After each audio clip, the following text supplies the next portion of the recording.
وہ world tour کر رہا ہے، کبھی اقوام متحدہ کے اندر، کبھی کہیں پہ کبھی کہیں پہ، پھر زودان ممدانی سے ملاقات کرنی ہے امریکہ میں، جو نیو یارک کا میئر ہے، ابھرتا ہوا لیڈر ہے اور بہت تگڑا سیاسی لیڈر ہے وہاں پہ امریکہ میں، اور بڑی مقبولیت ہے اس کی پبلک میں، اس سے بھی ملاقات کے لیے دعوے کیے جا رہے تھے، وہ ملاقات تو کٹائی میں پڑی۔ اس کی وجہ یہ ہے کہ محسن نقوی کے بارے میں پاکستانیوں نے امریکہ میں باقاعدہ یہ ٹرینڈ چلایا، اور امریکن سرکار کو تو وہ نہیں قائل کر سکی کیونکہ وہاں پہ ڈونلڈ ٹرمپ ہے، اس کو کوئی فرق نہیں پڑتا، لیکن زودان ممدانی جو ہے، جو میئر ہے نیو یارک کا، اس کی ٹیم کے ساتھ رابطہ کیا، ان سب کو ٹیگ کر کے باقاعدہ کمپین چلائی۔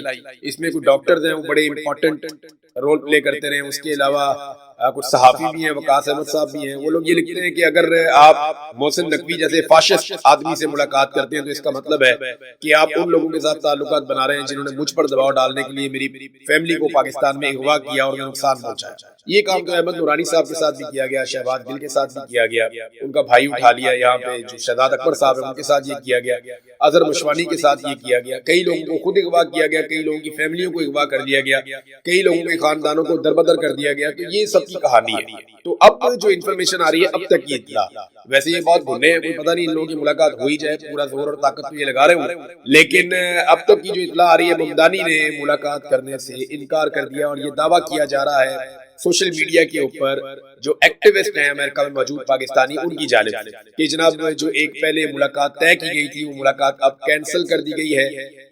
میئر ممدانی کی جو کمیونیکیشن ڈائریکٹر ہے انہوں نے یہ سٹیٹمنٹ دیا اور یہ دعویٰ کیا مہلکہ سمدانی نے کہ اب ممدانی ملاقات نہیں کر رہا محسن نقوی سے، کیونکہ اس بات کا آئیڈیا ہو گیا کہ یہ فاشسٹ لوگ ہیں، انہوں نے پاکستان میں قتل و غارت گری کی ہے، بہت نقصان پہنچایا ہے پاکستانیوں کو، لہذا وہ ملاقات منسوخ ہو۔ وزیر داخلہ کو اس وقت ہونا چاہیے تھا بلوچستان، لیکن وہ دنیا کا ٹور کر رہا ہے، کیونکہ آصف منیر صاحب سے جو تعلق داری عزیز داری ہے وہ شوق پورے کرنے کے لیے، اس آدمی کو شوق تھا وزیر اعلیٰ بننے کا، 1 سال تک وزیر اعلیٰ رکھا گیا، اس آدمی کو شوق تھا کرکٹ کے میدانوں پہ راج کرنے کا، اس کو پی سی بی کا چیئرمین بنا دیا گیا، پھر شوق پورا کیا گیا، پاکستان کا سب سے طاقتور عہدہ وزیر داخلہ پاکستان بنا دیا گیا، سینیٹر بنا دیا گیا، پھر اب شوق پورا کیا جا رہا ہے وزارت خارجہ کا بھی شوق پورا کرنا ہے۔ تو آصف منیر کے اقتدار کا سب سے زیادہ فائدہ اگر کسی کو ہوا تو وہ محسن نقوی کو ہوا۔ ایک دن رانا ثناء اللہ نے کہا کہ جی محسن نقوی صاحب کی بڑی مہربانی ہے کہ وہ کہیں شہباز شریف صاحب کی جگہ وزیر اعظم نہیں بن گئے، تو اگر فیلڈ مارشل آصف منیر چاہے تو اسی وقت بھی کوئی نگران سرکار بنا کے یا قومی حکومت تشکیل دے کر وہ محسن نقوی کو وزیر اعظم پاکستان بھی بنا سکتے ہیں۔ انہیں پوچھنے والا کون ہے؟ جو دل کرتا ہے ڈنڈے کے زور پہ کرتے چلے جا رہے ہیں۔ پاکستان میں کشمیر کے حالات ناظرین یہاں تک پہنچ گئے ہیں کہ جیلوں کی صورتحال کافی خراب ہے۔ مجھے کئی لبھائقین نے بتایا کہ جیلوں کے اندر جو ان کے پیارے بند ہیں یا جنہیں پکڑ لیا گیا اس تحریک کے دوران، انہیں مجبور کیا جا رہا ہے ویڈیو بیانات دینے کے۔ خاص طور پہ میں نے آپ کو پہلے بتایا تھا کہ احمد فرحاد صاحب پہ بہت دباؤ ہے اور انہیں کہا جاتا ہے کہ آپ ایک ویڈیو بنائیں اور ویڈیو بنانے کے بعد آپ اپنے گھر جائیں، لیکن وہ ویڈیو بنانے سے انکاری ہے، ویڈیو بنا نہیں رہے۔ اچھا میرے خیال میں اگر وہ ویڈیو بنا بھی دیں گے نا تو ان کو اتنی جلدی نہیں چھوڑیں گے جب تک کہ یہ معاملہ پورا ریزالو نہیں کر دیں گے۔ اب انہیں بہت ساری ویڈیو چاہیے، کریں گے وہ یہ کہ جس وقت آپریشن کریں گے ان ویڈیوز کو ساتھ چلائیں گے، عوام کے کچھ انٹرویوز ساتھ چلائیں گے، سلیکٹڈ قسم کے کچھ سیاستدان اپنے لوگوں کو اکٹھا کریں گے، ان کے انٹرویوز کروائیں گے، تو یہ ثابت کرنے کی کوشش کریں گے جی کہ آزاد کشمیر تو کسی اور طرف کھڑا ہے، اور وہ جو لوگ گرفتار ہوئے تھے انہیں اپنی غلطی کا احساس بھی ہو گیا اور بہت سارے لوگ قومی دھارے میں واپس آ گئے، تو یہ چند شر پسند ہیں، انہیں ہم نہیں چھوڑیں گے۔ تو اس قسم کا ایک تاثر بنایا جائے گا، جیسے ہمیشہ سے پاکستان کی ملٹری اسٹیبلشمنٹ تحریکوں کو کچلتی آئی ہے، عوامی امنگوں کے خلاف جو ہے وہ فیصلے کرتی آئی ہے، اور عوامی تحریکوں کو ہمیشہ انہوں نے اسی طریقے سے دبانے کی کوشش کی ہے، چاہے وہ بلوچستان ہو، چاہے وہ بنگلہ دیش ہو، چاہے وہ خیبر پختونخوا کے قبائلی علاقے ہوں۔ ابھی وہاں سے ایک ویڈیو آ رہی تھی، اس میں ٹی ٹی پی کے لوگ بیٹھے ہوئے ہیں ایک اسکول کے اندر، غالباً یہ جنوبی خیبر پختونخوا کی ویڈیو ہے، اور وہاں پہ ایک اسکول کے اندر بیٹھے ہوئے اور اسٹوڈنٹس کی جگہ میں بیٹھ کے طالبان جو ہے وہ ہنسی مذاق کر اور سارے نوجوان لڑکے، یعنی مجھے یاد ہے آج سے چند سال پہلے کا ایک گانا 2016 کا ہے، تو یہ بچے تب چھوٹے بچے ہی ہوتے ہوں، ابھی یہ نوجوان ہیں، 20 سال 25 سال کے لگ رہے تھے، کوئی 27 سال کا لگ رہا تھا، کوئی 25 سال کا، کوئی 20 سال کا، کوئی 18 سال کا، چھوٹی عمر کے لڑکے تھے، ہتھیاروں سے لیس وہاں بیٹھے ہوئے بیٹھ کے اسکول کے اندر قومی ترانہ بھی پڑھ رہے ہیں، بلیک بورڈ کو استعمال کر رہے ہیں، مذاق کر رہے ہیں تعلیم کی۔ یہ وہ بچے ہیں جن کے بارے میں آئی ایس پی آر نے ایک دور میں ایک نغمہ جاری کیا تھا کہ مجھے دشمن کے بچوں کو پڑھانا، یاد آیا؟ اس سے پہلے ایک آیا تھا بڑا دشمن بنا پھرتا ہے جو بچوں سے لڑتا ہے، پھر میں نے دیکھا کہ پاکستان کی ملٹری اسٹیبلشمنٹ خود ہی بچوں سے اور خواتین سے لڑ پڑی، لیکن پھر انہوں نے کہا جی مجھے دشمن کے بچوں کو پڑھانا ہے، اور وہ دشمن کے بچے جو ہیں وہ پڑھنے کے لیے آئے بندوقوں سمیت اسکول کے اندر جا کے پڑھا لیں انہیں. یہ حالات جان بوجھ کر ایسا لگتا ہے کہ پیدا کیے جا رہے ہیں. افغانستان کی تو سرحدی سیل ہے, تو دہشت گرد آتے کہاں سے؟ یہ کہیں سے نہیں آتے, ان کو یہیں پہ سہولت دی جاتی ہے. یہ جو گڈ طالبان ہے نا, یہ ہے سارا مسئلہ. مجھے علی امین گنڈا پور نے یہ بات بڑے آسان طریقے سے سمجھائی اور باقاعدہ انہوں نے مجھے ایگزامپلز کوٹ کی تھی. گنڈا پور نے مجھے کہا تھا کہ فوج کھیلتی ہے گڈ طالبان اور بیڈ طالبان کر کے. جو بیڈ طالبان ہیں ان کو یہ کہتے ہیں مارو, اور ان کو مار کے یہ دنیا کو بتاتے ہیں کہ جناب دیکھیں ہم کتنے اچھے لوگ ہیں. اور انہوں نے اپنے گڈ طالبان بھی رکھے ہوئے ہیں جن کے ذریعے سے یہ نظام کو کنٹرول کرتے ہیں اور جگہوں پہ قبضہ کرتے ہیں اور بڑے طریقے سے وسائل کو کنٹرول کرتے ہیں. اور جب لوگ ان کے راستے میں رکاوٹ بنتے ہیں تو یہ گڈ طالبان کو اس علاقے کے اندر بھیج دیتے ہیں. یہ بات مجھے علی امین گنڈا پور نے اس وقت بتائی جب وہ وزیر اعلیٰ پنجاب تھے. بہرحال اس وقت بلوچستان کے اندر استعفے آ رہے ہیں, بلوچستان کے اندر دھرنے چل رہے ہیں, کشمیر کے اندر بھی ایسی صورتحال چل رہی ہے. کشمیری اپنے حق کے لیے ڈٹ گئے, تو اب پاکستانیوں کی رسپانسبلٹی ہے کہ جہاں جہاں انہیں موقع ملے وہ کشمیریوں کی آواز پوری دنیا تک پہنچائے. کشمیری خود بھی بڑے تگڑے زوردار طریقے سے اپنی آواز دنیا تک پہنچا رہے ہیں. ناظرین, خیبر پختونخوا میں جو مراد والا بل آیا تھا, جو ایک قانون پاس کیا گیا, اس پہ گورنر خیبر پختونخوا نے بہت عجیب و غریب سٹیٹمنٹ دے دیا. گورنر نے کہا جی میں اس کے اوپر دستخط نہیں کروں گا. گورنر نے یہ بھی کہا کہ نہ صرف میں اس کے اوپر دستخط نہیں کروں گا بلکہ میں اس کی مخالفت کروں گا, میں اس کے اوپر اختلافی نوٹ لکھوں گا. اس طرح کی باتیں گورنر خیبر پختونخوا نے کہی. لیکن دراصل انہوں نے کیا کیا, یہ قسمت خان صاحب تو ڈاکومنٹ ساتھ لے کر آ گئے, انہوں نے سارا پول کھول دیا. معاملہ یہ ہوا کہ 30 اپریل کو یہ بل پاس کروایا گیا تھا اسمبلی سے. اس کے بعد یہ چلا گیا دستخط کے لیے گورنر کے پاس. تو گورنر کو اس وقت لکھنا چاہیے تھا اختلافی نوٹ, لیکن ٹھیک 6 دن کے بعد گورنر نے اس بل کے اوپر دستخط کر دیے 6 مئی. یعنی ان کے بعد 10 دن کا ٹائم تھا کہ 10 دن کے اندر اندر وہ اختلافی نوٹ لکھ کر نظر ثانی کے لیے اس قانون کو واپس بھجوا سکتے تھے. لیکن گورنر نے 6 مئی کو اس کے اوپر دستخط کر دیے اور اسے فوری طور پہ قانون بنا دیا, اور اس کے بعد چپ کر کے بیٹھ گئے خاموشی سے. لیکن اب جب یہ معاملہ اٹھا, اور معاملہ اٹھایا کس نے؟ پاکستان تحریک انصاف نے اٹھایا. پاکستان تحریک انصاف کے ورکر نے جب رولا ڈالا کہ یہ کیا چور بازاری آپ نے کی ہے, آپ اتنے بڑے بڑے مفادات لے رہے ہیں, عمران خان جیل کے اندر بیٹھا ہوا ہے, عوام پس گئی ہے مہنگائی کی اور غربت کی چکی میں, اور آپ اتنے بڑے بڑے فائدے لے رہے ہیں. جب پاکستان تحریک انصاف کا کارکن کھڑا ہوا ہے اس ظلم کے خلاف, تو اب گورنر صاحب بھی اس میں فائدہ اٹھانے آ گئے اور ایک لیٹر بھی جاری کر دیا ہے جس کے اوپر تاریخ نہیں لکھی ہوئی کہ جناب میں تو اختلافی نوٹ لکھ چکا, میں تو اس کے بہت خلاف ہوں. لیکن 6 تاریخ کو جس نے دستخط کیے وہ کون تھا گورنر صاحب؟ یہ سوال قسمت خان صاحب نے اٹھایا اور بہت ٹھیک اٹھایا. یہ سارے اکٹھے اقتدار کے حمام میں, یہ سارے ننگے.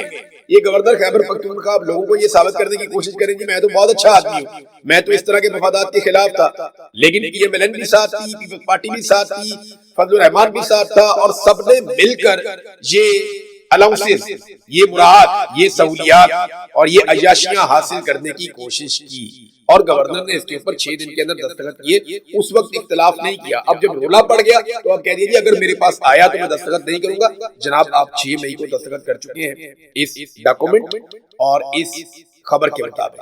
ناظرین, یہاں برطانیہ میں شہباز شریف صاحب نے آموں کے تحفے بھیجے, اور یہ آموں کے تحفے نون لیگ کے کارکنوں کے لیے بھیجے.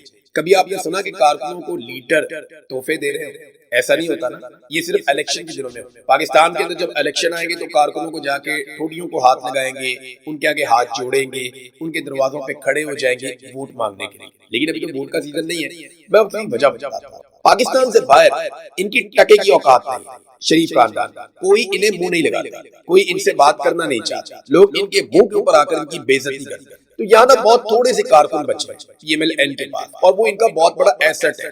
وہ ایک ایک کارکن کو ہیرے کی طرح ٹریٹ کرتے ہیں, اور انہیں پاکستان سے وزیر اعظم پاکستان اپنے خرچے کے اوپر نہیں, پاکستان کے خرچے کے اوپر آموں کے تحفے بھجوا رہا ہے کہ جناب یہ آم کھائیے, اور جب کبھی نواز شریف کسی مشکل میں آئے تو اس کے سامنے آ کر کھڑے ہو جائیے. جب کبھی عوام نکلے اور نکل کر نواز شریف کو برا بھلا کہے تو آپ اس کے سامنے ڈھال بن جائے. تو کیونکہ ان کو کارکن ملتے نہیں, بہت تھوڑے سے ہیں بیچارے, بالکل آٹے میں نمک کے برابر, تو ان کو خوش رکھنا ان کے لیے بہت بڑا مسئلہ ہے. اور میں وہ ویڈیو دیکھ رہا تھا کہ بڑے فخر کے ساتھ کارکن دکھا رہے ہیں جناب میاں صاحب نے ہمیں یہ آموں کی چھوٹی چھوٹی پیٹیاں بھیج دی ہیں, اور کبھی بریانی کے اوپر, کبھی آموں کی پیٹیوں کے اوپر, کبھی کبھی چھوٹے موٹے فائدے کے اوپر یہ ایسے ہی بےچارے چھوٹی چھوٹی چیزوں کے اوپر خوش ہو جاتے ہیں. تو چلے اللہ تعالیٰ انہیں خوش رکھے.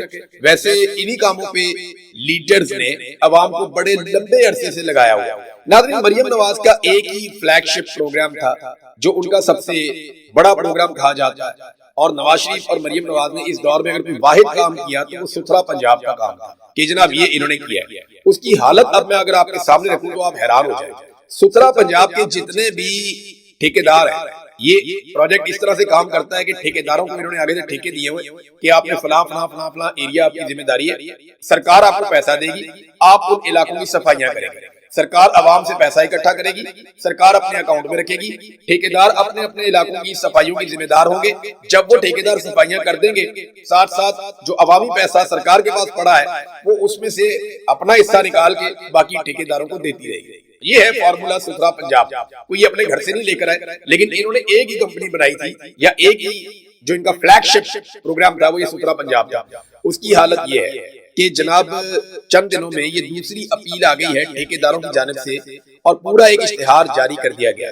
اپیل میں لکھتے ہیں: اپیل ثانی، محترم مریم نواز صاحبہ وزیر اعلیٰ پنجاب، ستھرا پنجاب پروجیکٹ کے تحت کانٹریکٹرز کے واجبات اور مسائل کے فوری حل کے لیے ہم دوسری اپیل کر رہے ہیں، اور ہم آپ کی خدمت میں ایک بار پھر انتہائی ادب اور احترام کے ساتھ درخواست کرتے ہیں کہ جیسا کہ ہم نے پہلے بھی آپ کی خدمت میں اپیل کی تھی، افسوس کہ ابھی تک اس پہ توجہ نہیں دی گئی. ہم شدید مالی مشکلات کا شکار ہیں. گزشتہ 6 سے 8 ماہ کے واجبات کی ادائیگی نہیں کی گئی.